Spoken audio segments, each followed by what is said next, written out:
Shubho Sengupta, Marketing Consultant. Can we have you, sir, here? Can we welcome with a big round of applause? Everybody, please. Thank you so much. We have Mr. Ashish Tiwari, Chief Marketing Officer, Home Credit. Mr. Gaurav Nagar, VP Revenue Head Content Business, Times Network.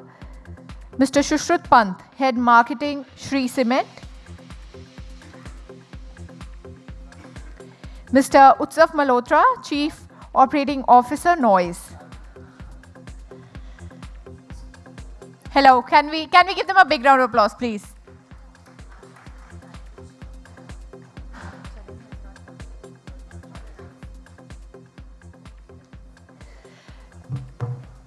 Well, ladies and gentlemen, Mr. Tiwari, Ashish Tiwari stuck in his official work, so he wouldn't be joining us today for this discussion. Sorry for the inconvenience. But can we have a big round of applause for our panelists, please? Everybody.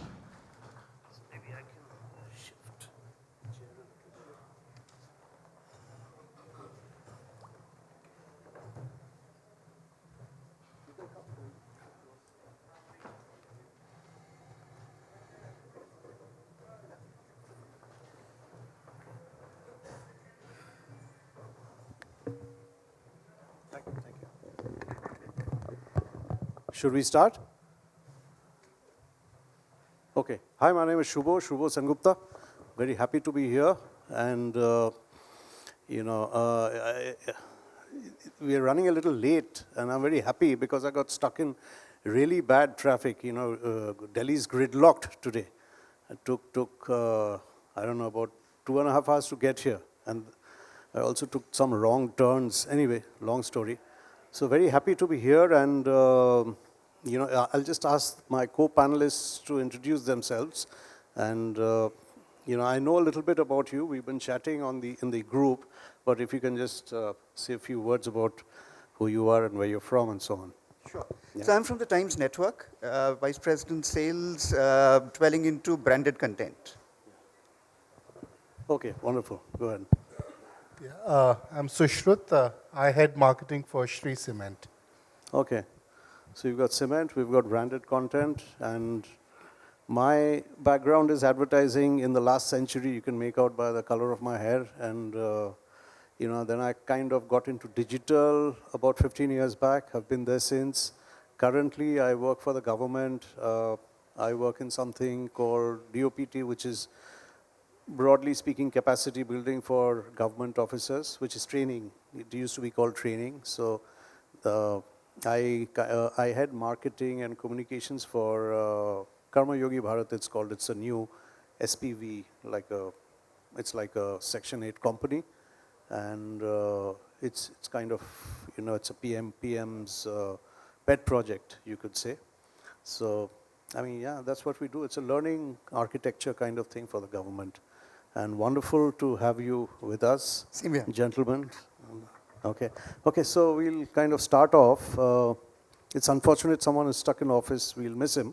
But we'll start off, the broad, the topic is relevance of television as a media of choice for reaching Indian consumers. So, when I started off in the 90s, in the mid-90s, and I guess you did too, right, at some point, okay, I'm sure you look much younger though, okay, than me. So when I started off, it was, television was the big thing, and I started off in an ad agency, actually, an advertising agency, and everyone wanted to write a TV ad, TV script. And if you couldn't do that, you, did some radio. If you couldn't do that, you did some print, Now, at some point, people started talking about the efficacy of television, whether it was as good as, especially when digital came in around, say, 2003, 4, 5, and I moved into digital a little after that. So there were many questions raised about, the efficacy of television and where is it in the marketing funnel, and, digital can also do awareness and so on. So there are a lot of these, conversations going on, but, television is as strong as ever, I think, right? It's still, I don't know if it's the key medium of choice, but that's kind of debatable. All of you will have different opinions, but it's certainly bang in the center, right? It's kind of almost the tentpole, right? And it's, the surprise is television's gone digital. It's no longer analog TV with a antenna aerial, if you remember, right?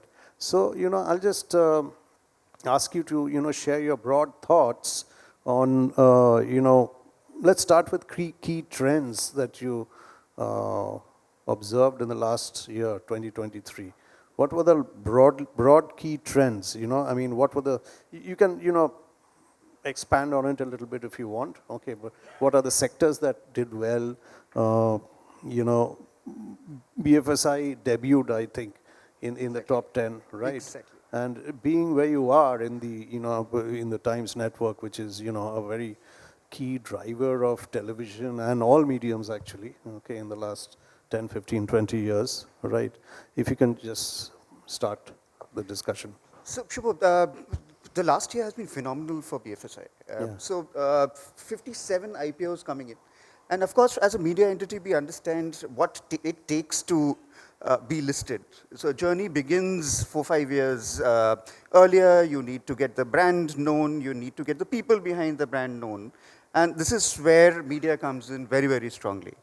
So the amount of money that is being generated through the market and the amount of the media activity that's behind it stands out very, very clearly for the last year. Another phenomena that happened was the ICC World Cup. Right? And there was, again, there's always been a debate. Print would die because television is coming. Television would be redundant because digital is coming. And this event actually proved what we have been saying since a very long time. So 52 crore people tuned into television to watch this marquee event. 13 crore people tuned into television to watch the finals. It was a bitter end, but the final was the most watched entity onto television. As you take the counterpoint to that, so around 6 crore people tuned on to Hotstar. So again, a very potent proof of television is here to stay and would go forward. Okay, great. Shushruth, what's your take on the year that went past? Yeah, I would echo what Gaurav said. I think it was a year of events, some desirable and some not so desirable, right? So we had sort of huge sports events, the ICC World Cup, the Asia Cup before that. In fact, the company I was working with, had invested in both of them, and I was keenly watching, observing how it goes, and huge upsurge in all kind of brand visibility. With these two events, remember there was also the FIFA World Cup before that, right? But there were also, a couple of wars going on, right? Which also kept the media, people in the news, coming in the media in the news, and people, came to television. The run-up to the elections happened. I think there were elections in some 5 states, and really the run-up to the national elections had started. So I would say it was the year of the events, and I was, reading somewhere that in spite of the phenomenal progress that digital continues to make, the time spent in television actually went up last year. Right, so that really tells us. And going back to what you said, like someone who also started, marketing in the previous century, if television was the cake and everything was like the icing on the cake, maybe that's not the case. But television is part of a multi-layered cake, but a very important layer of that. Yeah. I mean, it's interesting how you put it, the year of the event, and I completely agree. And while platforms like digital platforms like Twitter, kind of drive events, people go to Twitter to find out. What I've seen is even on social media, call it Twitter or anything else, WhatsApp, more than Twitter actually, it's these little clips of television shows all over the place. I haven't hardly seen anything which is originally created for digital. I mean, yes, there are Instagram Reels, but I'm not very sure how Instagram Reels, created by individuals, build brands. I'm still not sure, but I've seen every TV ad, and good TV ads ends up on social media going viral. Exactly. Right. Exactly. So I want to ask, if I may, add a question to, for you to consider in your category, which is cement, okay? Or if you can broadly look at infrastructure, which is, the industry in India right now, right? How is, television doing? Do people spend, and how does it build brands or Yeah. sales? No, absolutely. I think great question. If I were to look at cement, construction, infrastructure, right? One myth that people have, and I myself had, I've spent over 2 decades in FMCG before I came to cement. And a myth that I had, and almost everyone I speak to has, is they feel that cement and construction materials are only B2B business, right? And maybe there is a poor consumer who's shelling out the money at the end of it, but that's that person is incidental, and that's not the case. And once I entered into cement, I actually figured out there was a fascinating consumer journey that takes place, because India is very unique that we have this phenomena of individual home builders. People build their own homes, and moment you go out to outskirts or tier 1, tier 2 cities, actually a majority of the cement consumption is for individual home building. So I would say what I realize is actually a B2C category, but there's huge opportunity in connecting with the consumer here, right? Similar things, the proportions may vary, but in other in other products for home building, right, you will also find that the same home builders are actually involved. So that's the reason of why is it important for a cement company to build brands. If I were to talk about the very current and recent context, right, I come from Shree Cement. In about a week back, we've kicked off a very big brand revamp campaign where we are building Bangar Cement as our master brand, right? And we've kicked off, with a big multimedia campaign, right, which is all media touch points. But television is one of our key media vehicles, right?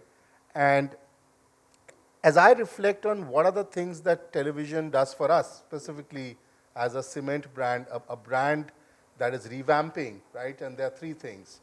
One is it gives us the right width and depth of visibility, right? When I say width, is because we are a pan-India player, right? So across the India. Depth because, like I said, this home building, individual home building, is a tier 2, tier 1, 2, 3 rural phenomena, right? So it gives us very fast width and depth, right? So that's one. The second thing is, and I think in the previous panel discussion, there was somebody said very rightfully that digital is a personal medium, right? And TV is not that personal. It's not targeted. Yeah, I tend to agree. Yeah. Right? And actually that becomes an advantage. Like it said, it takes a village to build a house, right? So the whole home building process and the brand choice is a very consultative process. It's a very social process. So actually, television can actually start a social conversation, right? Where people tend to consult with families. They speak to their neighbors. They speak to their contractors. And so if everyone is looking and consuming the same message, and in our case, we have sort of a fairly dramatic piece of creative where we have a celebrity and there's a full action-packed kind of a thing, which is really meant to invoke noticeability and conversation. The very social nature, the very sort of less targeted, less personal nature of the medium actually then plays out to the advantage of how the consumer journey is, right? So, and I think that's another thing. And the last thing I would say, just in terms of creative impact, right? And again, it's subjective, but if you have a piece of communication that is sort of very powerful, we also have new logos. We have a new brand logo, a new brand identity, right? We have an action-packed creative.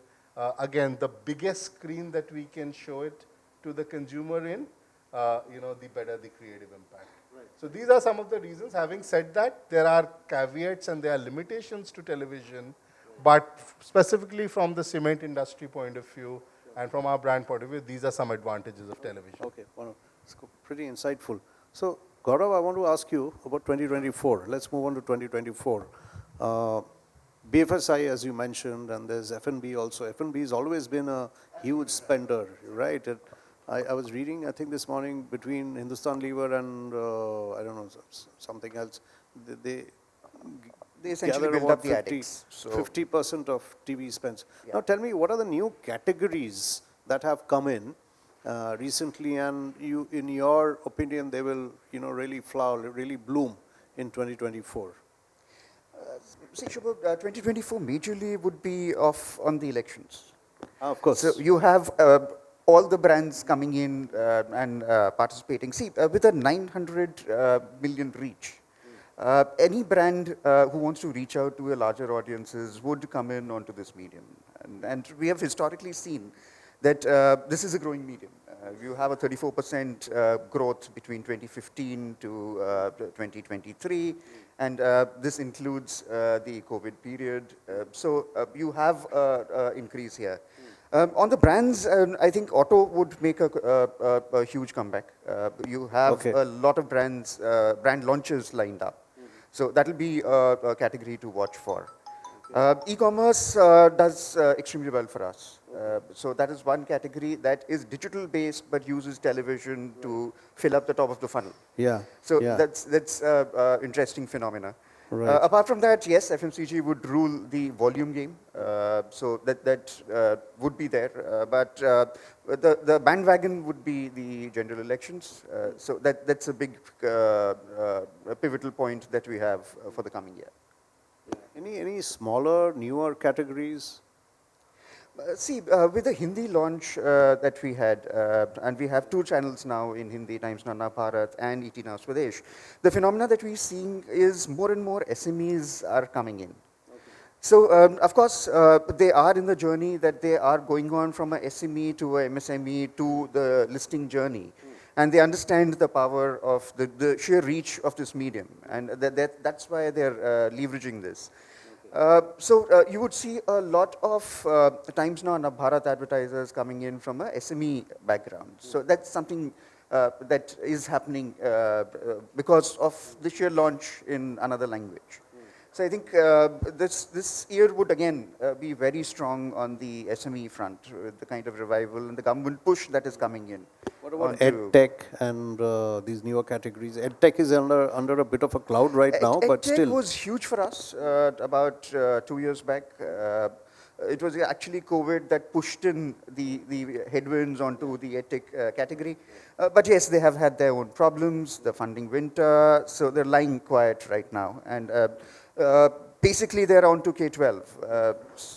So K-12 and above is what the playing field is. Below that is already diminished. So I don't see a very phenomenal contribution coming in from the EdTech category. But auto, e-commerce, SMEs, this would be the flavor of the next year. And politics, of course. I mean, elections. And politics, yeah, of course. right, Yes. right. Sushrit, I want to ask you at this point, because you were talking about how, digital is personal and television is, people, right? But what's happening is, and I was reading this morning, that television is getting more and more targeted. You can really target on television, especially with, digital television, smart TV, whatever you call it, convergence, etc. So, tell us a little bit about, because you've been a media buyer in your, various capacities, FMCG, etc. So, tell us a little bit about this, how the targeting landscape is changing in television. Sure. Because I remember when we used to do TV, I mean, this is 20 years back or even 15 years back, it was, oh, okay, this channel, this kind of audience, that's it. That's all you need to know, right? And everything was pan-India, of course. It was, if it was the Times, it was pan-India, and maybe 1 or 2 channels in the south who were a little more, south-focused, but that was about it. But now you can really target, right? I mean, you can target people interested in football or cricket or whatever, something like that, huh? Sure. I mean, programmatic targeting and so on. So if you can expand on that a little No, bit. absolutely. I think programmatic buying is something which I've been associated, for a few years, especially during my time out of India. One got to learn a lot about programmatic buying Where were and you my out of? I was in Vietnam, Singapore, and US, and in fact, we had done at that time the first programmatic buying sort of experience anywhere out of India, outside of US, and first in Asia was done by the company I was working then in Vietnam. So I would say, my sort of number one wish list is if we were to have 100% programmatic buying in television, right? And today, the programmatic buying that you might do is for the OTT part or the digital part or the connected TV, which is still like a drop in the ocean, compared to the linear TV, right? And this whole What's fundamental. the skew? I mean, this is very interesting. So between linear TV and smart TV, what's the I mean, I'm not a media expert, but I would say it would be in the single-digit percentage. for smart Right. TVs? Yes, yes, right. If you look at total viewership, because typically, while you have more households having multiple TV, but again, if you go to the tier 2, 3 rural, you would end up still having single TV households, right? And each screen feeding a large set of viewers, right? So I would say this whole, it's a bit, in the context of programmatic, suddenly what we used to think is smart targeting, looks like a toss of a coin, right? It's like saying the inventory buying, it's like saying that if I had to meet you, Shubho, programmatic buying is I set up an appointment and meet you, the regular targeting is saying that I hang around Radisson Blue hoping to run into you, right? And suddenly the targeting based on past histories or affinity, etc., suddenly feels so primitive because that is program buying. You're buying a program and hoping your audience would be there, as opposed to buying an audience after the audience has actually started watching a program, right? So again, for me, that would be the number one wish list to scale, for scaling up of television buying to programmatic or some other technology which is audience buying and not inventory buying. Because what will also happen is you'll also end up getting a lot of other benefits, like geo-targeting. You can do frequency capping, right? You can also have like an omni reach or an omni optimization between TV, digital, between all the screens. Apart from that, obviously unlock huge efficiencies, have these smart creatives, customized creatives. I mean, the whole works, sort of the whole suite opens up at scale, right? And today, maybe some of this is happening with digital, but it's probably happening with a smaller screen. It's happening in the bigger screen, but maybe to a niche audience. So my wish list would be if all of this happens at scale. So, I mean, I'll just take your, comments forward, which is, Gaurav, I mean, the multi-screen approach. I mean, we're bang in the middle of the multi-screen age. There's TV, mobile, tablet, etc. So how do you help your clients to optimize, the advertising budget through a multi-screen approach, with TV playing obviously some kind of critical role? So Shubho, this is interesting, and I think he's already taken us to that journey. So see, every marketeer's motive, objective is number one is reach, the second is share of voice, the third is brand saliency or brand impact. And let me take you through a journey. It is similar to what he had spoken of an emotional connect of a home buyer constructor with cement. So we were working with Amphi. Now this is All India Mutual Fund Association of India, and they came to us, a lot of millions of dollars spent, but the number of mutual fund subscription is not increasing. What can we do about it? Now, the trick is how to make it emotional, how to make it personal. So we came up with this very basic idea. एक दिन की कमाई भविष्य में काम आएगी. So today's income, if you're investing 1 day of today's income onto a mutual fund, your future would be protected. Now, of course, a great idea, but how do we envision it in terms of a multi-screen and a multi-platform avatar is what I think we did it brilliantly.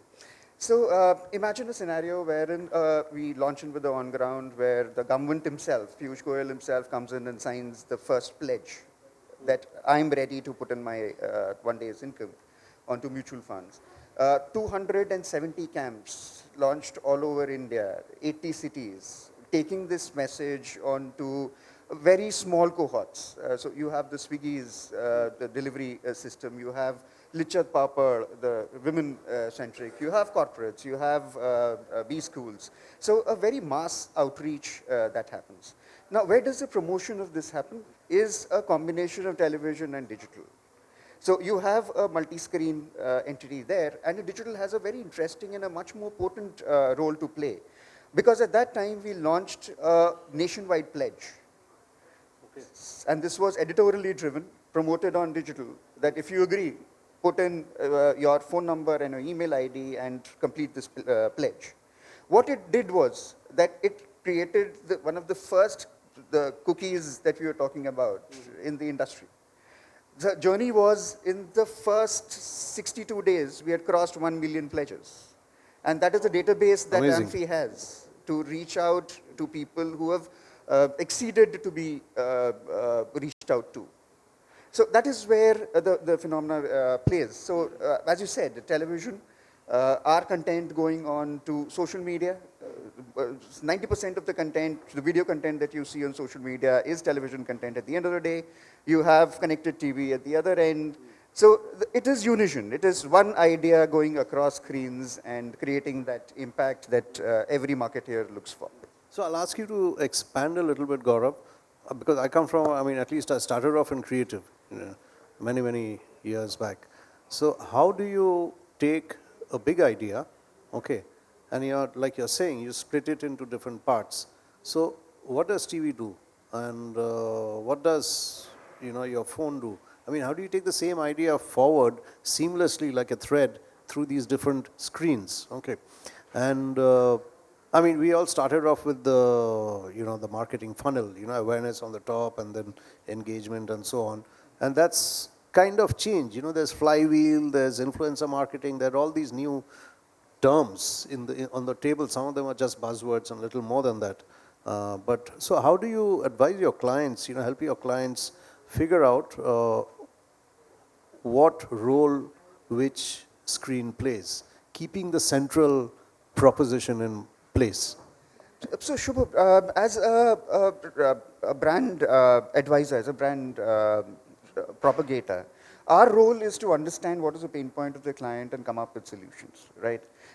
So the basic step is that let's not get onto the distribution platform before you have cracked the idea. So the idea is at the core. What do you need to do for the brand is what is most important for us. And as soon as we crack the idea, then we identify what is the right platform to mount that idea on. If it is a FMCG company, it is a digital first idea.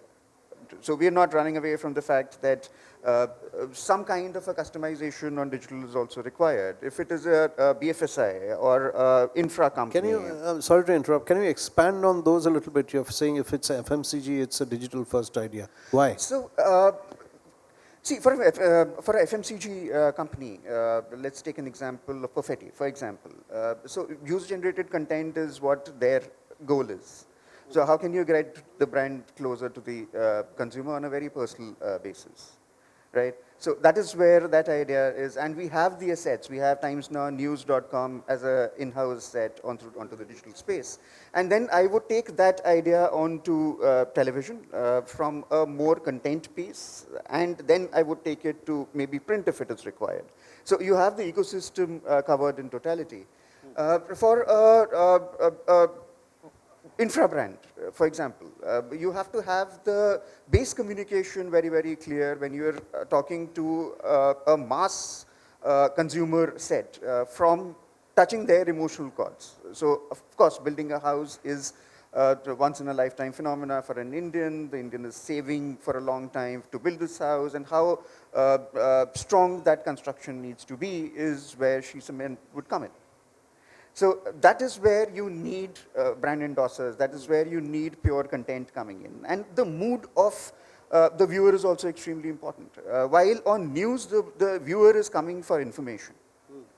And that is where any brand that is inbuilt into that environment is closer to the consumer. For movies, for example, or for Bollywood channel, we have Zoom as well. That is where you are coming as a group and watching and enjoying a movie. Similarly for sports. So the content strategy needs to be built in accordingly. You are more going in for a closer to the heart kind of a messaging. So that is where the content strategy, the creative strategy also changes drastically. Okay. I think that's pretty insightful. You've given a wide swath. Okay. So, what's your experience?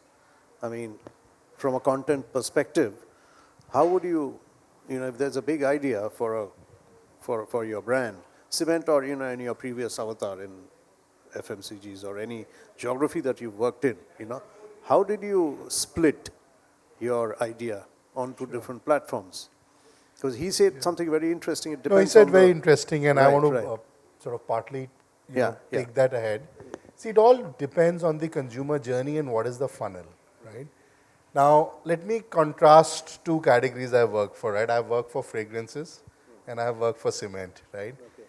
In fragrances, sometimes the entire so-called funnel, is just one click long, right? See the brand, like the brand, buy the brand. All of that happens in one click. So literally, it's a microsecond funnel, right? But in cement, that funnel could go for a couple of years, right? From the time that someone buys the land to actually builds the house, right? And during that whole time, someone is in a very prolonged consideration stage. So it's a function of the funnel. I will talk about cement because that's what I'm working on right now.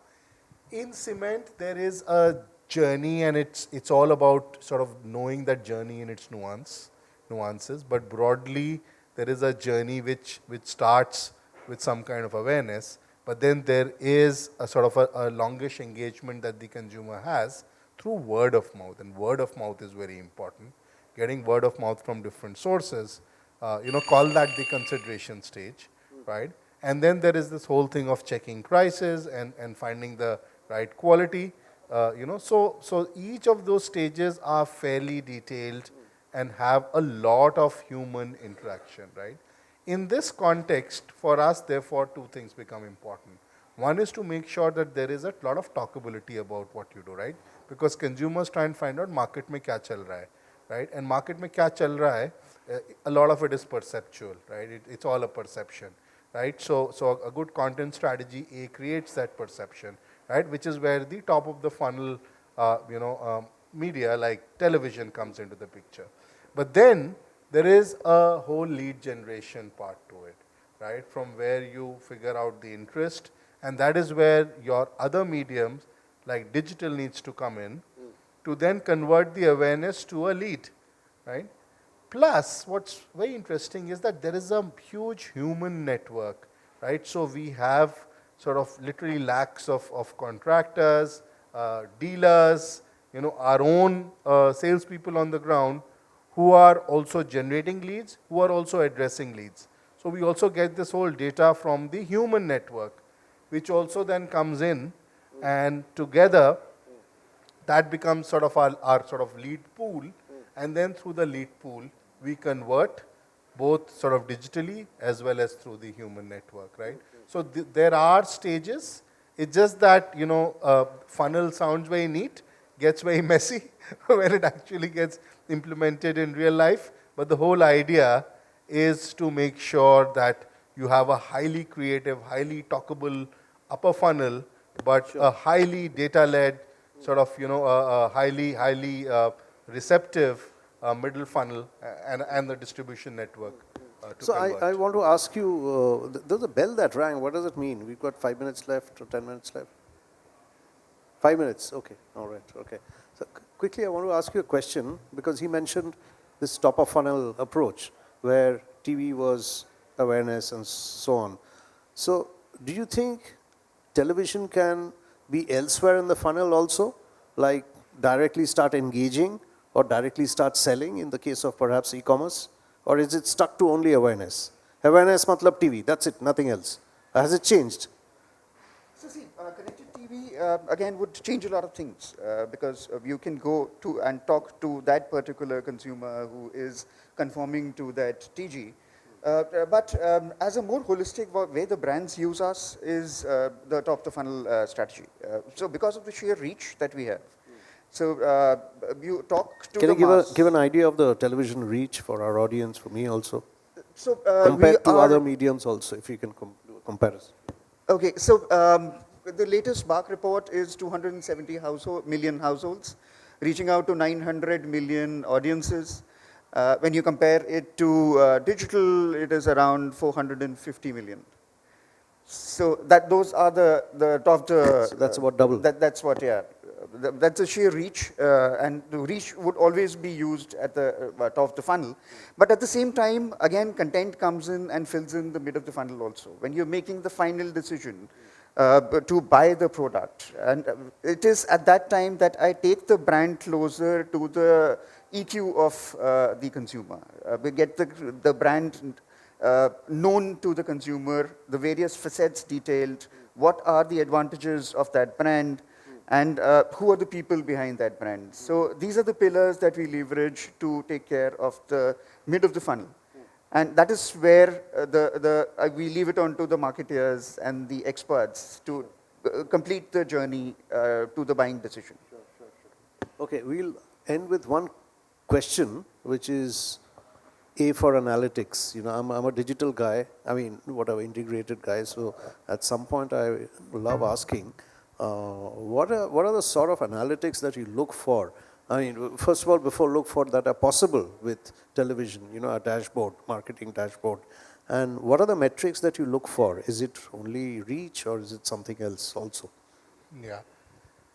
I think there's some basics, you know, sort of one looks at reach, frequency, and then one needs to look at impact, right? And that data may not come directly from television, right? But there needs to be some kind of a consumer research overlaid with that to actually see what is the impact. Apart from that, one would also look at the hygiene criteria, right? Now, with the length of ad breaks sort of, going berserk at times, what's your position in break, right? Looking at your own creative diagnostics, what was the recall of your ad, how was it able to, break through the clutter. These are some of the diagnostics. Again, my wish list would be that if television can take a leaf out of digital and provide lot more analytics in lot more faster and lot more real time than this. I think it's possible with AI. I mean, I would have loved to pick your brains on how you're seeing AI pan out in 2024 and beyond, but we don't have much time. But so we'll end here. Can I ask the audience to, if you want to ask a question to our esteemed panelists? No? Okay, all right. Okay, so then it means we've done a very good job. We've given them all the answers, right? So thank you very much, Gaurav and Sushrit. Wonderful being with you. Hope to see you again. Thank you.